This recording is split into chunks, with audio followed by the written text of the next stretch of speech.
पर्यावरण दिनी वन विभागाची धडक कारवाई. महाराष्ट्र गुजरात सीमेलगत खैर तस्करी करणारे वाहन मुद्देमालासह जप्त.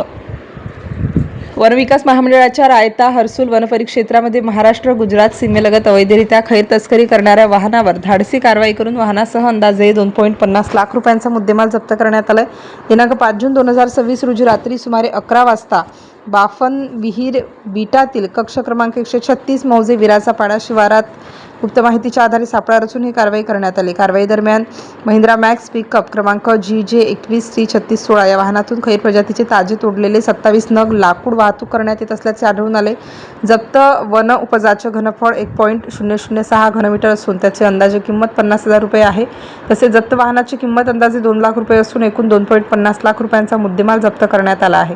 सदर प्रकरणी भारतीय वन अधिनियम 1927 च्या कलम 26 अन्वये वन गुन्हा नोंद करण्यात आलाय. कारवाई दरम्यान अंधाराचा फायदा घेत 4 ते 5 अज्ञात आरोपी घटनास्थळावरून फरार झाले असून ते गुजरात राज्यातील सुलिया गावाच्या दिशेने पसार झाल्याचे निदर्शनास आले आहे. त्यांच्या शोधासाठी महाराष्ट्र गुजरात सीमेलगतच्या गावांमध्ये तपास व शोध मोहीम सुरू आहे. विशेष बाब म्हणजे याच बाफन विहीर बिटामध्ये दिनांक 23 मे 2026 रोजी देखील खैर वृक्षतोड व अवैध वाहतूक प्रकरणी वाहनासह मुद्देमाल जप्त करून कारवाई करण्यात आली होती. अल्प कालावधीत त्याच परिसरात पुन्हा कारवाई करण्यात आल्याने या भागात खैर तस्करांचे सक्रिय जाळे कार्यरत असल्याचे स्पष्ट होत असून वनविकास महामंडळाने या संवेदनशील क्षेत्रातील गस्त व देखरेख अधिक तीव्र केली आहे.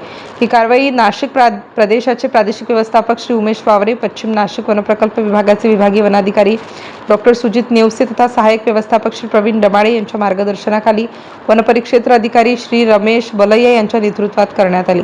या कारवाईत वनपाल श्री संदीप रनमडे, सौ पायल कोळी, वनरक्षक श्री अमोल शेळके, श्री निलेश पाटील, वाहन चालक श्री देविदास भोमले तसेच स्थानिक हंगामी चौकीदार श्री रवींद्र धनगर, श्री रंगनाथ खुताडे, श्री सखाराम गावित, श्री तुकाराम भोये व श्री पंडित थोडगा यांनी सहभाग घेतला.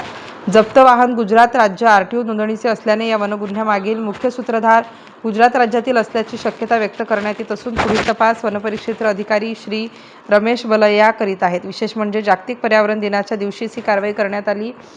खैरसारख्या मौल्यवान वनसंपत्तीची अवैध तोड व तस्करी रोखून वनविकासच्या अधिकारी, कर्मचारी व हंगामी कर्मचाऱ्यांनी पर्यावरण संरक्षणाप्रती आपली कटिबद्धता पुन्हा अधोरेखित केली आहे. वनसंपत्तीचे संरक्षण, संवर्धन आणि वनगुन्हेगारांवर प्रभावी आळा घालण्यासाठी वनविकास महामंडळाची यंत्रणा सदैव सतर्क असून अशा प्रकारच्या कारवाया भविष्यातही सुरू राहणार आहेत.